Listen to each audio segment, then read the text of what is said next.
কলকাতা থেকে সম্প্রচারিত আজকের সকালের গুরুত্বপূর্ণ বিশেষ খবরগুলি হলো: বিরোধী দল নেতার পর কাল বিজেপি রাজ্য সভাপতি সুকান্ত মজুমদারের সন্দেশখালী যাওয়াকে কেন্দ্র করে ব্যাপক উত্তেজনা ছড়ায়।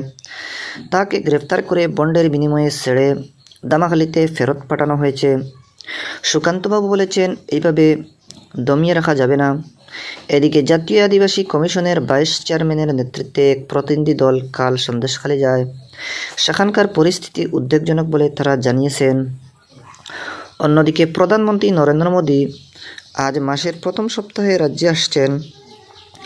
খালিস্তানি বিতর্কে উপযুক্ত ব্যবস্থা গ্রহণের আবেদন জানিয়ে শেখ সম্প্রদায়ের এক প্রতিনিধি দল কাল রাজভবনে রাজ্যপালের সঙ্গে দেখা করেছেন। এ নিয়ে আজও বিভিন্ন এলাকায় চলেছে বিক্ষোভ।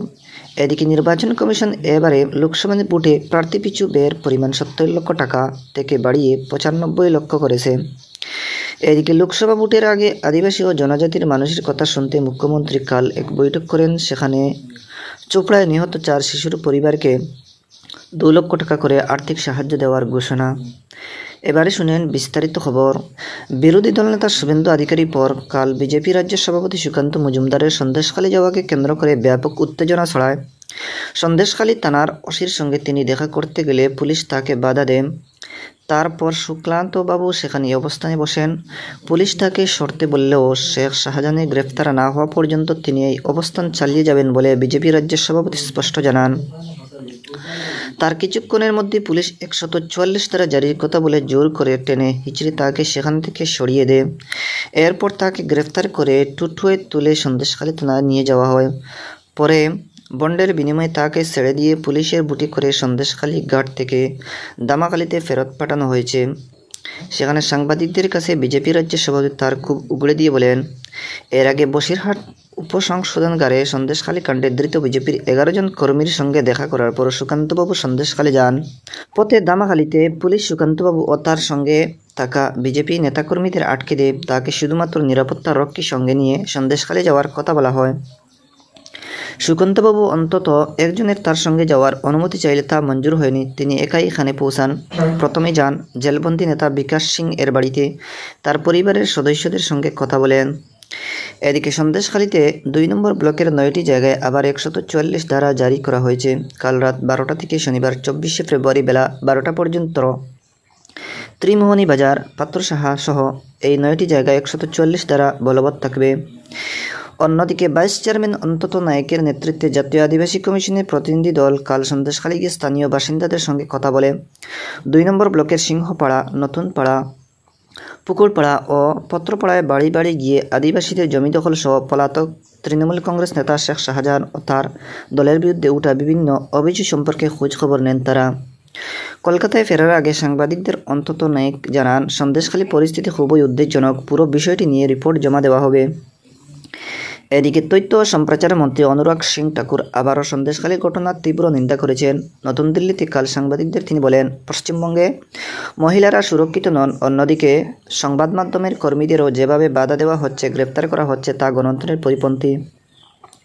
এদিকে সন্দেশখালীতে পুলিশ, তৃণমূল কংগ্রেস ও স্থানীয় প্রশাসন মিলে অপরাধীদের মুক্তাঞ্চল করে তুলেছে বলে সিপিআইএম রাজ্য সম্পাদক মোহাম্মদ সেলিম অভিযোগ করেছেন। তিনি কাল বর্ধমানে সাংবাদিকদের বলেন, শুধু দক্ষিণ 24 পরগনাতেই নয়, বীরভূম, হাওড়া, কোচবিহার সহ সব জেলাতেই ডজন ডজন সন্দেশখালী আছে।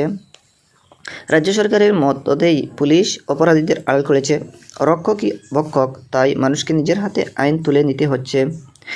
অন্যদিকে সন্দেশখালীতে দীর্ঘদিন ধরে মহিলাদের উপর নির্যাতন, জমি দখলের যে অভিযোগ বিজেপি সিপিআইএম করেছে, সেই অভিযোগ এতদিন ধরে তারা করলেন না কেন প্রশ্ন তুলেন তৃণমূল কংগ্রেসের রাজ্য সাধারণ সম্পাদক দলের মুখপাত্র কুণাল ঘোষ।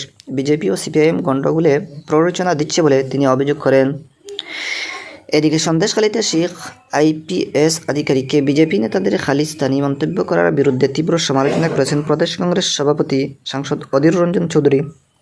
এই জন্য বিজেপি নেতাদের সর্বমুখে ক্ষমা চাওয়ার দাবিও জানান তিনি। এদিকে খালিস্তানি বিতর্কে উপযুক্ত ব্যবস্থা নেওয়ার আবেদন জানিয়ে শেখ সম্প্রদায়ের এক প্রতিনিধি দল কাল রাজ্যপাল সিবি আনন্দ বোসের সঙ্গে দেখা করেন। শেখ গুরুদ্বার কমিটির 7 সদস্যের প্রতিনিধি দল কাল রাজভবনে গিয়ে রাজ্যপালের হাতে স্মারকলিপি তুলে দেয়। দলের সদস্য গুরমিত সিং পরে সাংবাদিকদের জানান, রাজ্যপাল বিষয়টি রাজ্যের এখতিয়ারভুক্ত বলে উল্লেখ করে এই বিষয়ে তিনি মুখ্যমন্ত্রী মমতা ব্যানার্জিকে চিঠি লিখবেন বলে তাদের আশ্বাস দিয়েছেন।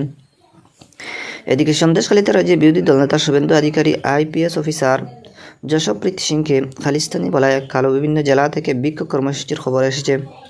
এদিকে দার্জিলিং জেলার যুব তৃণমূল কংগ্রেসের পক্ষ থেকে সর্বধর্ম সমন্বয় যাত্রা বের করা হয়। শিলিগুড়ি বাগা যতীন পার্ক ময়দান থেকে মিছিলটি এয়ার ভিউ পর্যন্ত যায়। মিছিলে পা মেলান দার্জিলিং জেলার তৃণমূল কংগ্রেসের সভানেত্রী পাপিয়া ঘোষ, শিলিগুড়ি মেয়র গৌতম দেব, ডেপুটি মেয়র রঞ্জন সরকার সহ অন্যান্যরাও। পাশাপাশি এই দিনের মিছিলে যোগ দেন শেখ ধর্মালম্বীরাও। এদিকে পশ্চিম বর্ধমানের বার্নাপুর গুরুদুয়ার কমিটির পক্ষ থেকে আসানসোলের বিজেপির পার্টি অফিসের সামনে কাল বিক্ষোভ দেখানো হয়। বিরোধী দলনেতাকে ক্ষমা চাওয়ার দাবি জানানো হয়। অন্যদিকে একই ইস্যুতে তৃণমূল যুব কংগ্রেসের আসানসোলের গুদুলি মোড় থেকে হটন রোড পর্যন্ত একটি প্রতিবাদ মিছিল করে। মিছিলে যোগ দেন রাজ্যের আইনমন্ত্রী মলয় ঘটক, আসানসোল পৌর নিগমের মেয়র বিধান উপাধ্যায় সহ অন্যান্যরা। অন্যদিকে কলকাতাও তৃণমূল কংগ্রেস ও তৃণমূল কংগ্রেস ছাত্র পরিষদ যৌথভাবে প্রতিবাদ মিছিল করে। কাল বিকেলে হাজারা মোড় থেকে ওই বিক্ষোভ মিছিলে শেখ সম্প্রদায়ের মানুষও অংশ নেন।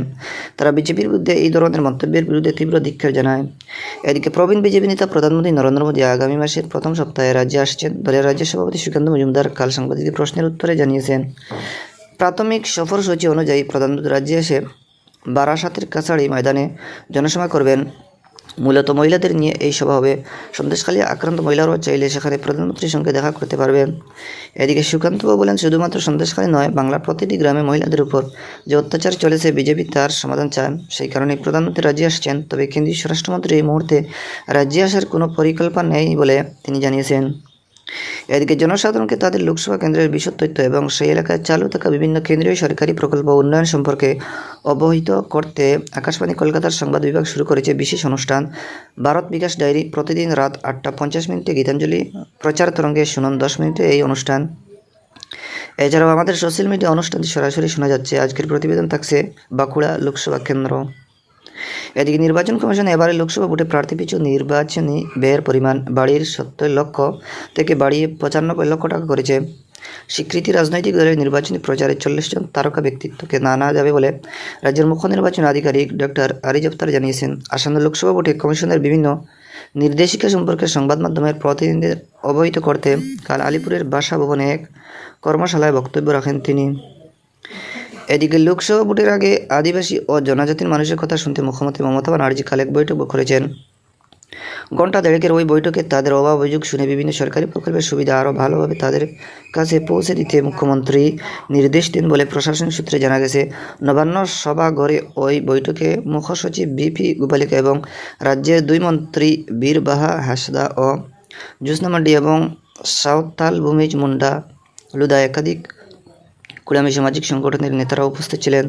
বৈঠক চলাকালীন মুখ্যমন্ত্রী রাজ্যের চোপড়ায় নিহত 4 শিশুর পরিবার পিছু 2 লক্ষ টাকা করে আর্থিক সাহায্য দেওয়ার জন্য মুখ্য সচিবকে নির্দেশ দেন। রাজ্যের সরকারি আধিকারিকদের একাংশের ভূমিকা নিয়ে তীব্র ক্ষোভ প্রকাশ করেন মমতা।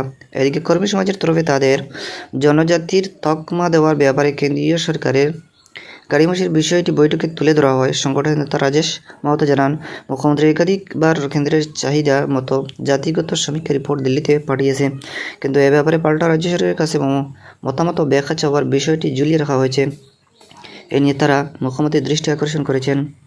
এদিকে উজবেকিস্তানে কাজ করতে গিয়ে তুষার ঝড়ে এ রাজ্যের পূর্ব মেদিনীপুরের 2 বাসিন্দার মৃত্যু হয়েছে। এদের একজন হলদিয়ার 34 বছরের সৈফুদ্দিন মাইতি এবং কাতির রামনগরের বছর 32-এর রাজীব করণ। তারা সেখানে একটি ইঞ্জিনিয়ারিং সংস্থায় কাজ করতেন। মঙ্গলবার কারখানায় কাজ করার সময় হঠাৎই তুষার ঝড় শুরু হওয়ার টিনের শেড ভেঙে পড়ে তাদের মৃত্যু হয়। মরদেহ নিয়ে আসার জন্য রাজ্যের তরফে দিল্লিতে বিদেশ মন্ত্রকের সঙ্গে যোগাযোগ করা হয়েছে। এদিকে আইএসএল ফুটবল আজ জামশেদপুরের জেআরডি টাটা স্পোর্টস কমপ্লেক্সে ইস্টবেঙ্গল জামশেদপুর এফসির মুখোমুখি হয়েছে। শেষ পাওয়া খবর অনুযায়ী খেলা গোলশূন্য। ইস্টবেঙ্গল 14 মার্চে 15 পয়েন্ট নিয়ে লিগ তালিকার 8ম স্থানে রয়েছে। 16 ম্যাচে 17 পয়েন্ট নিয়ে জামশেদপুর এফসি রয়েছে 6ষ্ঠ স্থানে। এদিকে বাতাসের জলীয় বাষ্পের পরিমাণ বেড়ে যাওয়ায় কলকাতা সহ রাজ্যে বেশিরভাগ অংশে আকাশ মেঘাচ্ছন্ন, হালকা থেকে মাঝারি বৃষ্টির পূর্বাভাস রয়েছে উত্তর ও দক্ষিণবঙ্গের সব জেলাতেই। কলকাতায় কাল সর্বনিম্ন তাপমাত্রা স্বাভাবিকের চেয়ে 4 ডিগ্রি উপরে 23.5 ডিগ্রি সেলসিয়াস। এদিকে কাল দিনের সর্বোচ্চ তাপমাত্রা স্বাভাবিকের 2 ডিগ্রি নিচে 28.2 ডিগ্রি সেলসিয়াস রেকর্ড করা হয়েছে। এদিকে সুষম জীবনশৈলীর মাধ্যমে প্রকৃতির সঙ্গে মানুষের সম্পর্কে উন্নয়নের লক্ষ্যে কেন্দ্রীয় সরকারের তথ্য সম্প্রচার মন্ত্রকের অধীন central bureau of communication CBC দেশ জুড়ে সচেতনতার প্রচার চালাচ্ছে। এরই অঙ্গ হিসাবে মিশন লাইফ কর্মসূচির আওতায় মুর্শিদাবাদের লালবাগ সুভাষচন্দ্র বোস সেন্টিনারি কলেজে 3 দিনের সচেতনতার শিবির ও প্রদর্শনী কাল শুরু হয়েছে। সকালে কলেজের ছাত্রছাত্রী, অধ্যাপক এবং এনএসএস এর ক্যাডেটরা এক শোভাযাত্রায় সামিল হন। লালবাগ শহর পরিক্রমা করে ওই শোভাযাত্রা শেষ হয় কলেজে এসেই। সেখানে এক আলোচনা সভার আয়োজন করা হয়। সিবিসি কলকাতার field exhibition officer Sunita Chakraborty এবং চুঁচুড়া কার্যালয়ের field publicity officer Sandipan Dasgupta প্রমুখ মিশন লাইভ এর উদ্দেশ্যে বিস্তারিত ব্যাখ্যা করেন। দর্শক বন্ধুরা, আজকের সকালের গুরুত্বপূর্ণ বিশেষ খবর এখানেই সমাপ্তি।